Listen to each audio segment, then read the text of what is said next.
Hello students, welcome to our channel. आज के इस वीडियो में मैं आप लोग को पढ़ाने वाला हूँ क्लास 11th ओसीएम से चैप्टर नंबर 5। और आज का हमारा बहुत ही ज्यादा इंपॉर्टेंट टॉपिक है टाइप्स ऑफ पार्टनर। ये वाला टॉपिक तो आपको अच्छे से आना ही चाहिए, तो ये वाला वीडियो आप लोग एंड तक जरूर देखना। आगे बढ़ने से पहले मैं आप लोग को बता दूं कि अगर आप लोग ने अभी तक चैनल को सब्सक्राइब नहीं किया है ना, तो कर लेना, बिकॉज जब तक आपका 11th-12th फिनिश नहीं हो जाता तब तक मैं आपके लिए वीडियोस बनाता रहूंगा।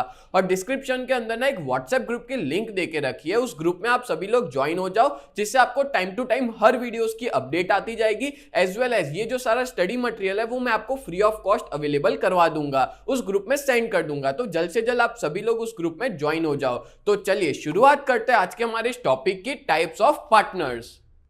तो आज के इस वीडियो में मैं आप लोग को टोटल 6 टाइप्स बताने वाला हूं पार्टनर्स के। तो जैसे बात करें तो सबसे पहला आपको मैं बताऊंगा एक्टिव पार्टनर, फिर दूसरा हम लोग देखेंगे स्लीपिंग पार्टनर जिसको डोरमेट पार्टनर भी कहा जाता है, फिर नंबर 3 है नॉमिनल पार्टनर, नंबर 4 है partner in profit only, number 5 है पार्टनर बाय ईस्टॉपल और होल्डिंग आउट, और नंबर 6 है माइनर पार्टनर। तो आज के इस वीडियो में हम लोग टोटल ये 6 टाइप्स पढ़ेंगे कि कितने टाइप्स के पार्टनर होते हैं। देखो आपकी बुक के अंदर ना यही 6 टाइप्स देके रखे हुए हैं, तो एक एक करके डिटेल में मैं आपको एक्सप्लेन करता हूं। चलो सबसे पहले देखते हैं एक्टिव पार्टनर।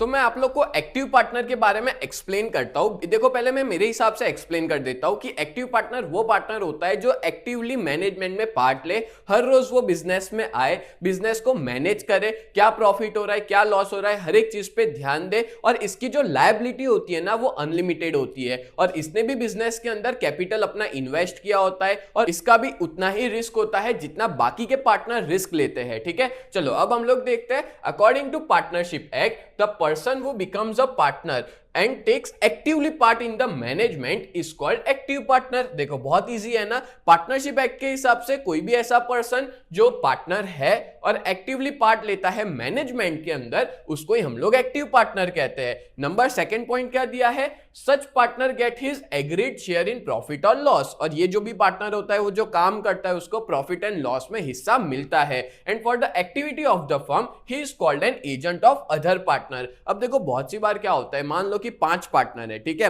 अब 5 के 5 एक्टिव नहीं है, उसमें से 2 ही ऐसे पार्टनर है जो एक्टिवली काम करते हैं, बाकी के जो 3 पार्टनर है ना वो आते ही नहीं है। ठीक है, वो उन्होंने इन्वेस्टमेंट किया, लायबिलिटी अनलिमिटेड, रिस्क ले रहे हैं, सब कुछ है, पर वो स्लीपिंग पार्टनर है, वो आते ही नहीं है बिजनेस में। सिर्फ यही 2 जन जो है वो एक्टिवली काम कर रहे हैं, तो उन पार्टनर्स को हम लोग एक्टिव पार्टनर्स कहते हैं। ठीक है, अब आपको जनरल बात बताओ तो एक्टिव पार्टनर्स होता है ना वो अलग से सैलरी भी लेते हैं। क्यों पता है, क्योंकि वो लोग एक्टिवली रोज आ रहे हैं और एक मैनेजर का काम कर रहे हैं, तो उनको प्रॉफिट भी मिलता है और वो लोग अपना हक मांगते हैं कि भाई हमको सैलरी भी दो क्योंकि हम लोग एक्टिवली पार्ट ले रहे हैं। ये मैंने आपको थोड़ी एक्स्ट्रा इंफॉर्मेशन प्रोवाइड करी। ठीक है, तो नंबर 1 आपको समझा दिया एक्टिव पार्टनर। अब हम लोग देखते हैं नेक्स्ट है नंबर 2 स्लीपिंग और डोरमेट पार्टनर। तो क्या होता है, तो कोई भी ऐसा पर्सन जो पार्टनर तो है पार्टनरशिप डीड के हिसाब से, अच्छा पार्टनरशिप डीड तो याद होगा मैंने आपको बताया था, मतलब कि कोई भी एग्रीमेंट जो पार्टनर्स के बीच में किया जाए उसको हम लोग क्या कहते हैं, पार्टनरशिप डीड कहते हैं। तो कोई भी ऐसा पर्सन जो पार्टनर है पार्टनरशिप डीड के हिसाब से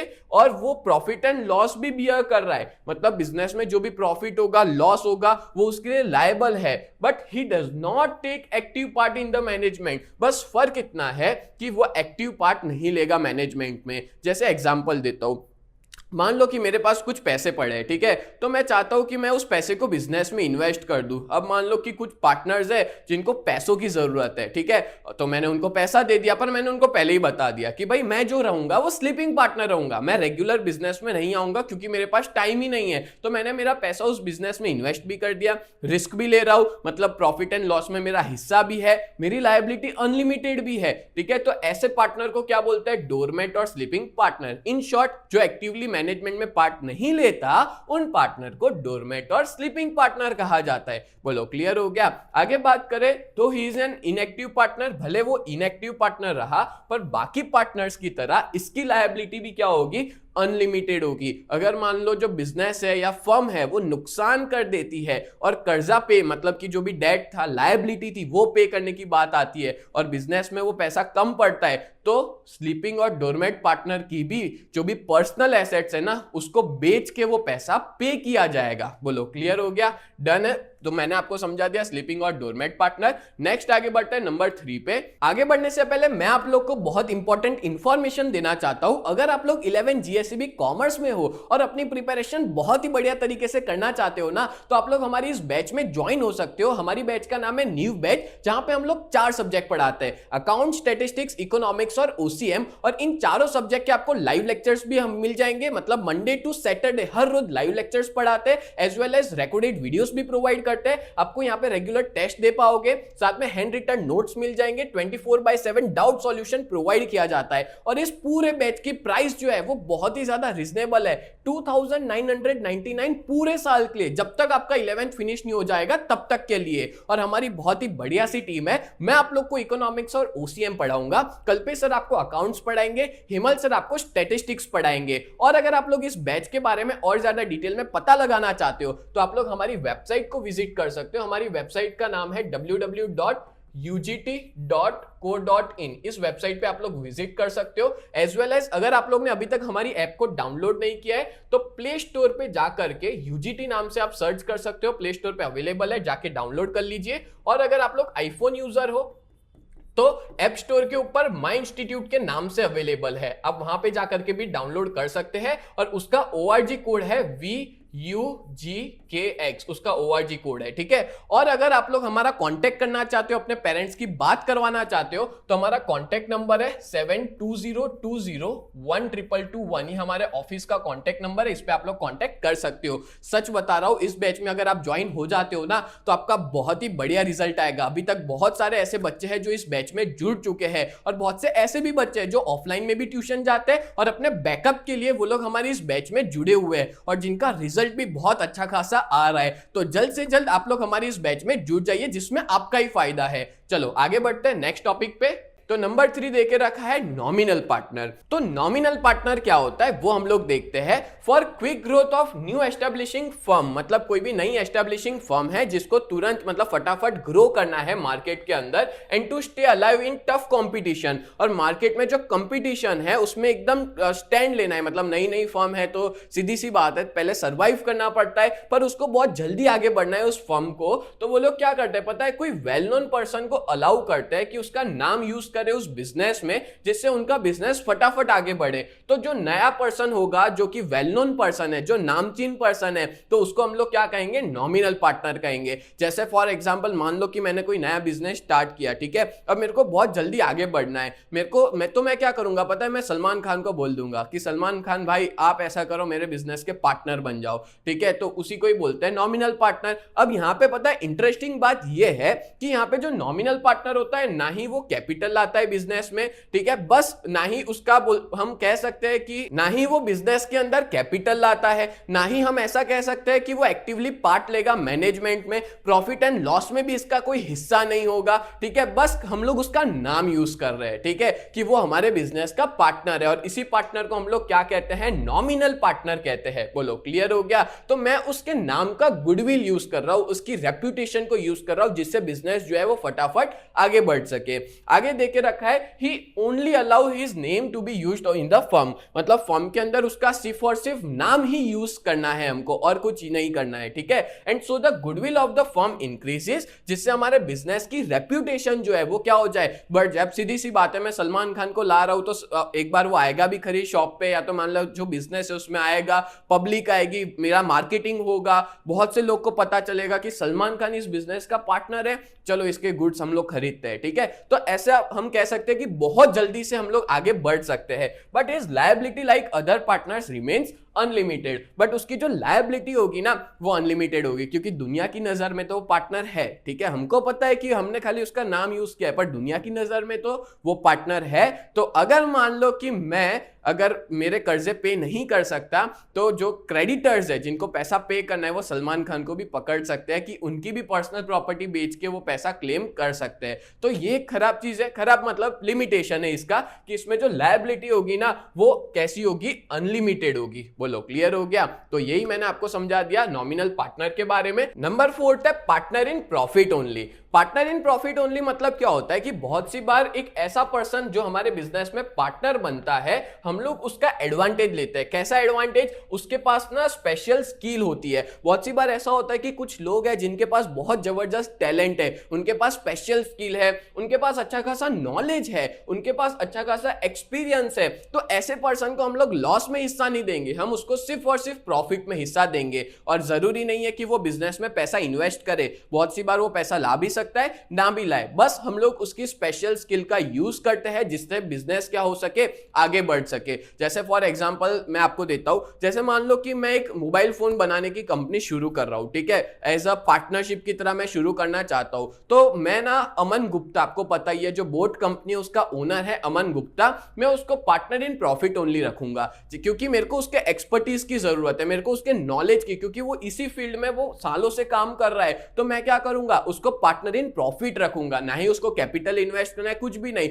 बस मेरे को गाइडेंस देना है। उसके पास जो स्पेशल स्किल है वो मेरे को बतानी है, मेरे को गाइड करना है, ठीक है। तो ऐसे ही पार्टनर को हम लोग क्या कहते हैं, partner in profit only. And जो पार्टनर होता है प्रॉफिट ओनली में, वो कैपिटल लाता भी है और नहीं भी लाता, और उसको सिर्फ और सिर्फ प्रॉफिट ही मिलता है, लॉस कभी भी मिलता नहीं है। He has not to share to loss of firm, मतलब बिजनेस में अगर लॉस होगा ना तो उसका कोई हिस्सा नहीं है लॉस में, सिर्फ उसका हिस्सा होगा प्रॉफिट के अंदर। बोलो क्लियर है? चलो नेक्स्ट आगे बढ़ते हैं, पार्टनर बाय इन ईस्टॉपेल और होल्डिंग आउट। अच्छा, इसका मतलब क्या होता है? तो जब कोई पर्सन आज तक ना ही वो हमारे साथ पार्टनरशिप डीड उसने साइन की है, ना ही वो मेरे बिजनेस का पार्टनर है, ठीक है, ना ही उसने बिजनेस में कोई तरह का कैपिटल इन्वेस्ट किया है, कैपिटल यानी कि पैसा लाया है वो बिजनेस में, ना ही वो उसका हिस्सा प्रॉफिट में, फिर भी वो पार्टनर है। भाई ये कैसा पार्टनर हुआ जिसमें सब कुछ तो है, ना ही उसने पार्टनरशिप साइन की है, ना ही वो अभी तक हमारे बिजनेस में पैसा लाया है, ना ही प्रॉफिट में हिस्सा है, पर उसके बिहेवियर के हिसाब से जो थर्ड पार्टी है उसको ऐसा लगता है कि वो हमारे बिजनेस का पार्टनर है। किसके हिसाब से? उसके बिहेवियर के हिसाब से। चलो आपको एक एग्जांपल देता हूं। मान लो कि मेरे को ना दुबई के अंदर एक शेख है, ठीक है, उनके साथ मेरे को एक डील करनी है, बहुत बड़ी डील है, काफी पैसा उसके अंदर इन्वेस्ट होने वाला है, बहुत बड़ी डील है, ठीक है। तो मैं क्या करूंगा, मैं शाहरुख खान को ले जाऊंगा, शाहरुख खान को बोलूंगा कि ये मेरा क्या है, पार्टनर है, या उसके बिहेवियर के हिसाब से उनको ये लगता है कि वो मेरा पार्टनर। और आपको पता ही है कि जो शाहरुख खान है ना वो ब्रांड एम्बेसडर है यूएई का, यानी कि दुबई का, ठीक है। तो क्या होगा, उसके नाम से ही मेरे कॉन्ट्रैक्ट हो जाएगा, ठीक है, मतलब उसका बिहेवियर ही होगा जिससे सबको यही लगेगा कि वो मेरे बिजनेस का पार्टनर है, पर एक्चुअली में वो नहीं है। ना ही उसने पार्टनरशिप डीड साइन किए, ना ही मेरा और शाहरुख खान का कोई एग्रीमेंट है, ना ही उसने कैपिटल लाया है, ना ही उसने प्रॉफिट में मैं उसको हिस्सा देने वाला हूं, बस मैं उसका नाम यूज कर रहा हूं, ठीक है। और उसके बिहेवियर के हिसाब से सामने वाले को भी यही लगता है कि वो मेरे बिजनेस का पार्टनर है, क्योंकि साथ में आया मेरे, मैं बोल भी रहा हूं कि हाँ ये मेरे बिजनेस का पार्टनर है, और वो ऐसे ही एक्ट कर रहा है जैसे वो बिजनेस का पार्टनर हो। क्लियर? और ऐसे ही पार्टनर को हम लोग क्या बोलते हैं, पार्टनर बाय ईस्टॉपेल और होल्डिंग आउट। दो he can not take part in management and profit, देखो ना ही वो मैनेजमेंट में पार्ट लेगा, ना ही वो बिजनेस में रेगुलर आके काम करेगा, क्योंकि वो पार्टनर है ही नहीं, ना ही उसको प्रॉफिट में हम हिस्सा देंगे, ठीक है। पर हाँ ये चीज याद रखना कि वो शेख के लिए तो वो पार्टनर है, तो वो जो शेख है ना वो थर्ड पार्टी हुआ। तो शेख अगर मान लो मेरे साथ कुछ भी गड़बड़ हुआ, यानी मैंने उसको पेमेंट नहीं दिया वो शेख को, ठीक है, तो शेख जो है वो शाहरुख खान को पकड़ सकता है। क्यों? क्योंकि अनलिमिटेड लायबिलिटी है उसकी नजरों में। जब भी पार्टनर बाय ईस्टॉपेल और होल्डिंग आउट होता है ना, तो उसमें जो भी थर्ड पार्टी होती है उसके सामने मैं जो भी रेप्यूटेड पर्सन को ले जा रहा हूं, या उसका नाम यूज कर रहा हूं, या उसके बिहेवियर के हिसाब से पता चल रहा है, तो उसमें उसकी लायबिलिटी सिर्फ थर्ड पार्टी के लिए अनलिमिटेड होगी। पता है आपको, ये नॉमिनल पार्टनर जैसा ही है, बस नॉमिनल पार्टनर और इसमें फर्क इतना है कि नॉमिनल पार्टनर की लायबिलिटी सबके लिए अनलिमिटेड थी, क्योंकि मैं उसका नाम पूरी दुनिया के सामने यूज कर रहा हूं ना। जैसे मैंने पूरी दुनिया के सामने कह दिया कि जो सलमान खान है वो मेरे बिजनेस का पार्टनर है, ठीक है, तो सबको पता है, तो सबके सामने उसकी लायबिलिटी अनलिमिटेड हुई। सलमान खान की कौन से पार्टनर की बात कर रहा हूं मैं? नॉमिनल पार्टनर की। इसमें क्या फर्क है? इसमें उसके बिहेवियर पूरी दुनिया को नहीं पता सिर्फ उस थर्ड पार्टी के लिए ही मैं उसको पार्टनर बना रहा हूं, तो उस थर्ड पार्टी के सामने ही जो शाहरुख खान है ना, वो क्या हुआ,